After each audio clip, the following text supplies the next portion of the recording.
డబ్బులు తీసుకునే కచ్చరి పనిచేశారు. దానికి సంబంధించి ఎవిడెన్స్ కూడా ఉంది.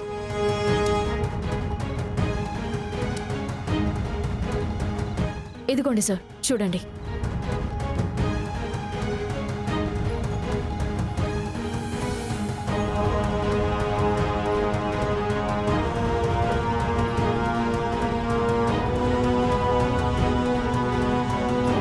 అది మాత్రమే కాదు సార్, ఆ డ్రగ్స్ పోలీస్ స్టేషన్ నుంచి తీసుకుని పోయి వీళ్ళే అక్కడ ఇంట్లో పెట్టి వీళ్ళే దాన్ని బయటికి తీశారు.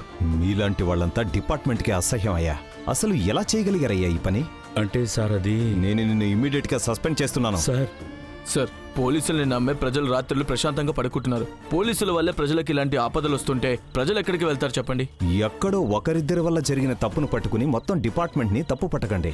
ఇతను చేసిన తప్పుకి శిక్షని నేనే విధిస్తాను. ఇతనికి ఎలాంటి పరిస్థితిలోనూ డిపార్ట్మెంట్ సపోర్ట్ చేయదు.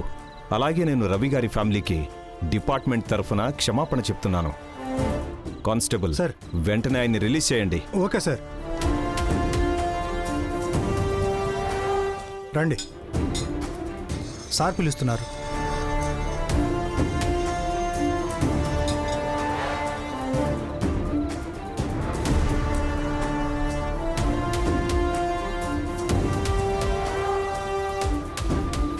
బాధ్యత అనేది డిపార్ట్మెంట్కే కాదు, మీకు కూడా ఉంది. ఏం జరిగిందో ఏంటో తెలియకుండా హడావుడిగా ఒక ఫేక్ న్యూస్ ని స్ప్రెడ్ చేశారు. మా కుటుంబానికే చెడ్డ పేరు తీసుకునొచ్చారు. దానికి సంబంధించి మీరేం సమాధానం చెప్తారు? అసలు ఒక విషయం మనం చేయబోతున్నాం అన్నప్పుడు కొంచెమైనా దాని గురించి ఆలోచించి విచారించండి. ఇష్టం వచ్చినట్టు న్యూస్ వేసి మీరు వెళ్ళిపోతారు. అది అబద్ధమని ప్రూవ్ చేయడానికి మేము వెళ్ళి రోడ్డును పరిగెత్తాలి. ప్లీజ్ సార్, దయచేసి ఇలాంటి తప్పు ఇంకెవ్వరికీ చేయకండి. Sorry madam. సార్, చాలా థ్యాంక్స్ సార్. మంచిదమ్మా. రవి సార్, రండి పోదాం. రారా.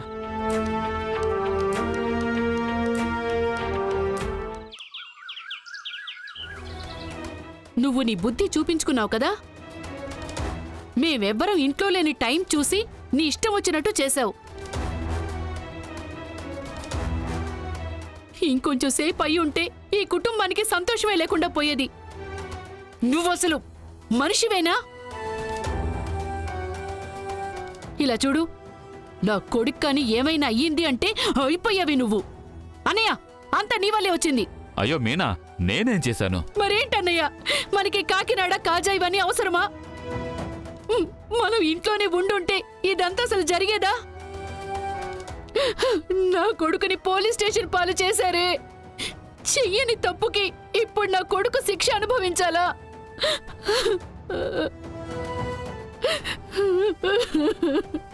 మీనా, ఏడోకు మీనా.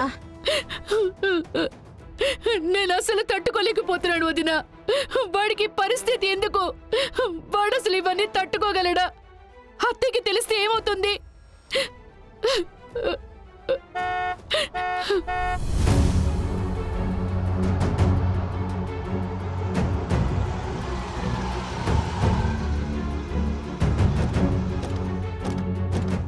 రవి,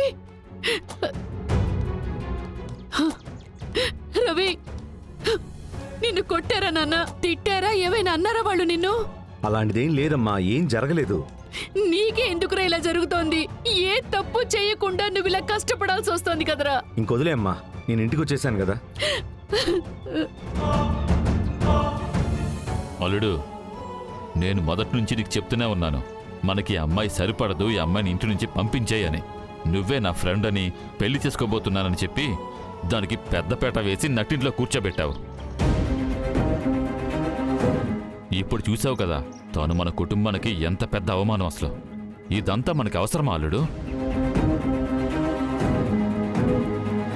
ఏయ్, నువ్విక ఇంట్లో ఉండటానికి వీల్లేదు. ఇటు నుంచి ఇట్టే బయటికి పో. మావయ్య, ప్రశాంతంగా ఉండండి. దీని గురించి ఎవ్వరూ మాట్లాడద్దు. ఎలా మాట్లాడకుండా ఉంటాం రవి? ఇదేమైనా చిన్న విషయమా? ఝాన్సీ అమ్మ ఉండుంటే ఎంత బాధపడేవారు. దీన్నసలు క్షమించనేకూడదు. అత్త, జరిగిపోయిన దాని గురించి మాట్లాడి ఏం ఉపయోగం ఉంటుంది? వదిలేండి ప్లీజ్. శామ్, ఇంకా ఎలాంటి సిచ్యువేషన్లోనూ ఇలా తప్పుగా ఆలోచించటాలు మాత్రం చేయొద్దు. ఇదే నీకు లాస్ట్ వార్నింగ్. అందరూ బంగారు సిస్టర్ని ఎన్ని మాటలు అన్నారు, ఎంతగా తిట్టారు. ఈ రోజు బంగారు సిస్టర్ లేకపోయి ఉంటే మాత్రం బాబు అసలు బయటపడేవాడే కాదు. ఈ కేసు నుంచి బయటకు తేవడానికి బంగారు సిస్టర్ ఎంత కష్టపడ్డారో తెలుసా? శేషు, నువ్వు కొంచెం సైలెంట్గా ఉండు. లేదు సిస్టర్, రేయ్ వీళ్ళకి అరిచినా అర్థం కాదు. వీళ్ళేదో పెద్ద పోటుగాళ్ళు అనుకుంటారు. మరి అలాంటప్పుడు వీళ్ళందరికీ నీ గురించి చెప్పకపోతే ఎలా? శేషు, ప్లీజ్ వదిలేయ్.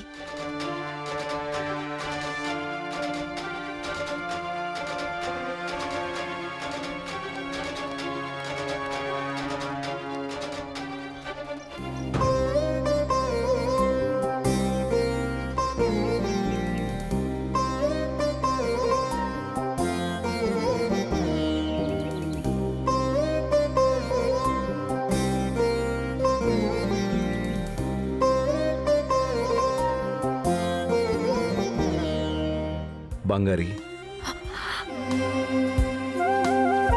నువ్వే లేకపోతే నేను లోపలే ఉండిపోయేవాణ్ణి. నా లైఫ్ మొత్తం నాశనం అయిపోయేది. జాను ఇప్పటి వరకు సంపాదించిన పేరు మర్యాదకంతా పెద్ద మచ్చ అయ్యేవాణ్ణి. జాను అస్సలు ఇదంతా తట్టుకోలేదు. తన ప్లేస్లో ఇవాళ నువ్వు నిలబడ్డావు. నీ హెల్ప్ని నేను ఎప్పటికీ మర్చిపోలేను బంగారి. చాలా థ్యాంక్స్ బంగారి. నేను మీరు థ్యాంక్స్ చెప్తారనో, మీ దగ్గర మంచి పేరు వస్తుందనో ఇది నేను చేయలేదు. జాన్సమ్మ పేరు కాపాడ్డానికే నేను ఇది చేశాను.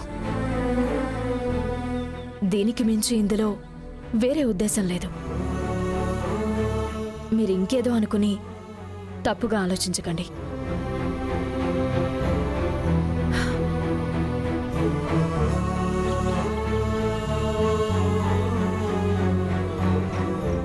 అన్నా, ఏంటన్నా ఇది? నిన్ను నమ్మి ఎంత పెద్ద పని నువ్వు చూసుకుంటావులే అనుకుంటే మొత్తం ఇలా నాశనం చేసేసావు. నన్నేం చేయమంటావయ్యా? ఆ ఇన్స్పెక్టర్ దొరికిపోయిన వెంటనే మొత్తం మ్యాటర్ చెప్పి ఎస్కేప్ అయిపోయాడు. సరే అన్నా, దయచేసి మీరు ఇరుక్కున్నా కూడా నన్ను ఇరికించకండి. మా అత్తయ్యకి కానీ తెలిసిందంటే మొత్తం నా కథ అంతా క్లోజ్ చేసేస్తుంది.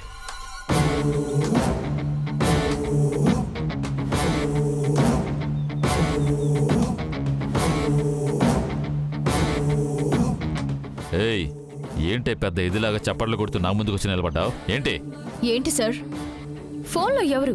మీ పార్ట్నరే కదా? లేదే. అదే కలోజీ నాతోనే కదా మాట్లాడుతున్నారు. ఆ? నాకు తెలుసు కదా, ఇలాంటి ప్రాబ్లం వచ్చినప్పుడే దీని వెనక మీరుంటారు అని అనుమానించాను. కరెక్ట్గా అదే జరిగింది. రవి సార్ ఎవరు? మీ చెల్లెలి కొడుకే కదా? ఆయన జీవితంతో ఇలా ఆడుకుంటున్నారే, మీకు అసలు కొంచెం కూడా మనసాక్షి అనేదే లేదా?